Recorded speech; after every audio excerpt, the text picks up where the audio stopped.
Répétons l'opération en posant à nouveau la balle. Au début, elle flotte.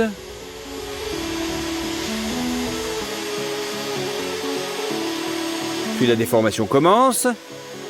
Plus elle est importante, plus la balle s'élève. Jusqu'à ce qu'elle tombe à nouveau hors du courant. C'est encore la même histoire. Plus la déformation est importante, plus la balle s'élève. Mais elle finit toujours par tomber. Regardez-la de plus près. Elle se gonfle progressivement comme un grain de pop-corn sur une poêle. Puis lorsque sa forme est trop irrégulière, elle tombe sous son propre poids.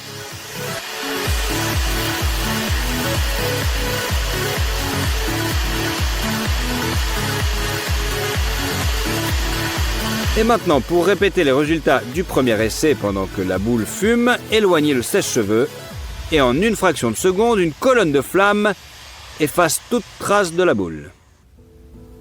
En fait, on peut faire plus simple. On perce la boule avec un tournevis et on la place sous le sèche-cheveux.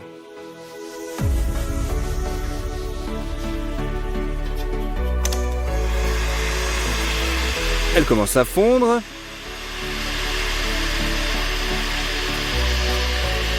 Puis à dégager d'énormes quantités de fumée, mais pas de feu cette fois-ci.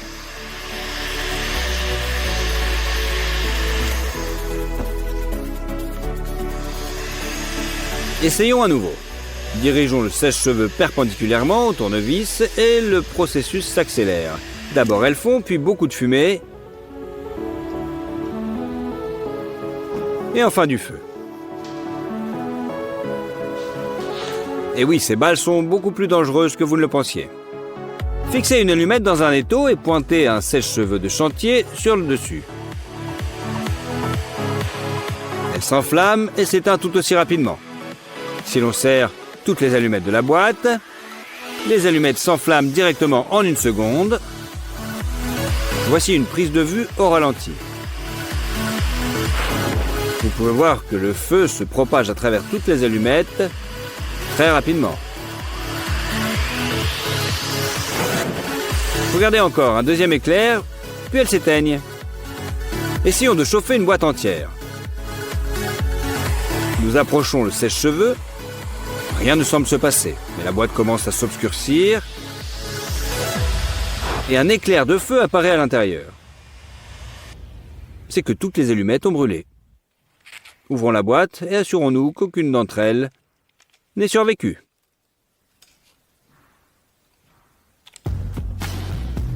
C'est maintenant au tour du briquet.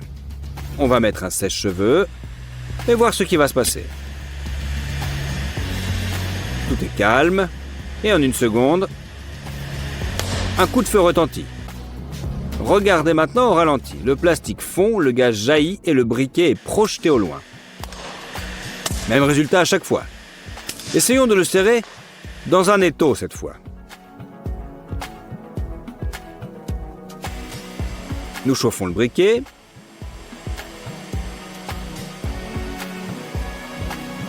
Il y a bien sûr une explosion. Puis une autre.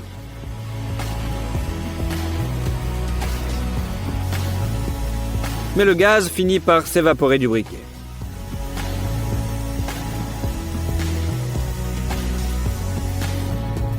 Au deuxième essai, le résultat est le même. Mais il n'y a pas de gaz.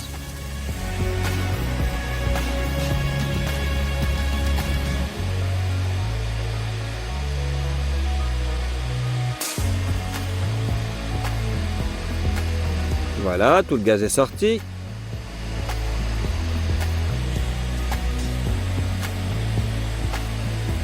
Maintenant, le plastique fond. Alors, nous allons essayer maintenant avec plusieurs. Jusqu'à 5 briquets dans un étau. On allume le sèche-cheveux. On essaye de les chauffer uniformément. Et ils éclatent l'un après l'autre. Mais toujours pas de feu ni même de fumée. Il semble que sans étincelles, les briquets ne présentent pas de danger, à part un puissant bruit de gaz qui se libère.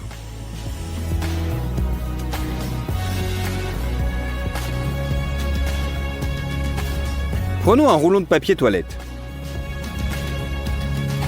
Voyons ce que notre sèche-cheveux en fait. La vidéo devrait être accélérée car le processus n'a pas été rapide. On peut voir que le papier change progressivement de couleur, mais il n'y a pas encore de feu. Mais nous n'allons pas abandonner, nous dirigeons toute la chaleur vers un seul point.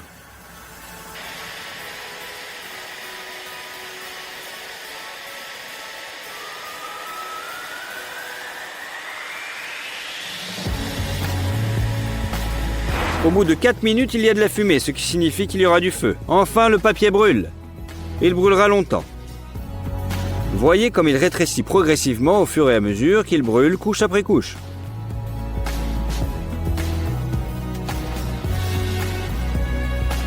Nous ferions mieux de l'éteindre avec un flacon en verre, un verre tout simplement. Voilà, pour éliminer l'oxygène. Mais c'est un spectacle très intéressant, je vous l'accorde. Prenez une canette de soda et mettez un sèche-cheveux à côté à pleine puissance. Bon, je vous accorde qu'il faut attendre un petit peu, car même un sèche-cheveux de chantier ne veut pas chauffer aussi vite. Au bout de 6 minutes, la canette cède enfin. Ou plutôt, le liquide à l'intérieur jaillit. Arrachant le couvercle, regardez cette fontaine au ralenti. Quel jet puissant! La mousse s'est envolée pratiquement jusqu'au plafond et maintenant elle fume, tant le cola est chaud. Regardez cette coupe parfaite. Bon, il est temps de passer à la bouteille en verre.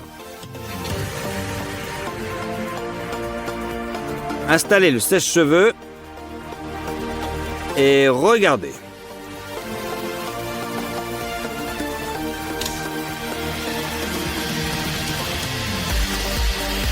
Comme vous pouvez le voir, à mesure qu'il chauffe, le volume du soda semble augmenter.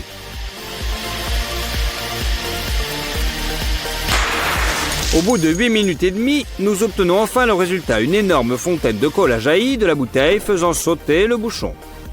Regardez comme c'est beau au ralenti.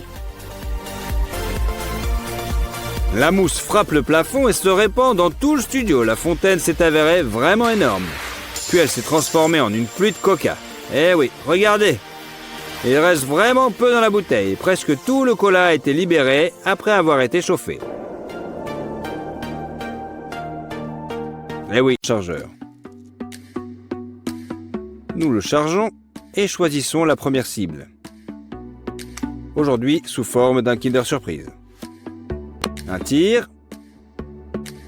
Ça n'a pas l'air bien fort.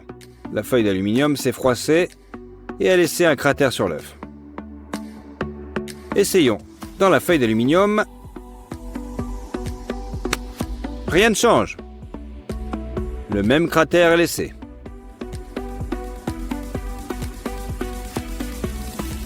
Prenons maintenant un bâton de maïs, soufflez bien sûr, et fixons-le comme cible. 2 tirs, 2 trous. Et un récipient en plastique, comme dans du beurre. Essayons un autre récipient. Le pistolet a à peine réussi à le fissurer.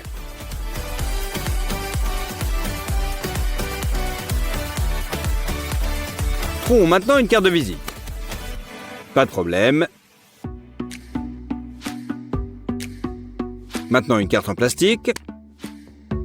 Pas de trou, mais elle est fissurée. Maintenant, vérifions sur un CD. Nous pointons le pistolet et tirons un coup. Suivi d'un autre. Et enfin, un autre. Le disque s'est fissuré, mais seulement après 3 tentatives. La balle de ping-pong vient ensuite.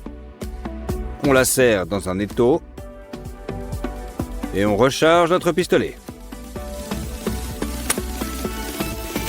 2 coups de feu, elle glisse hors de l'étau. Apparemment, elle est plus résistante qu'elle en a l'air.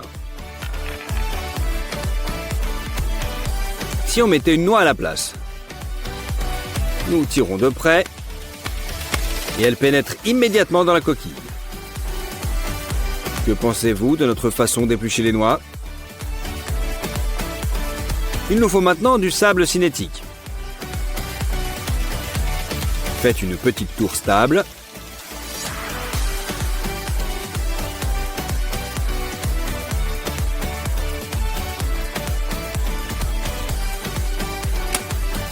Tirez dessus et les balles ne feront qu'en rebondir.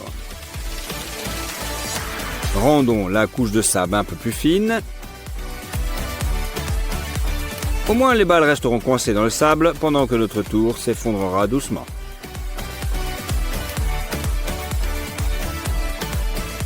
La prochaine cible est une brique de jus de fruits. Nous visons un coup et rien du tout, un autre, encore rien.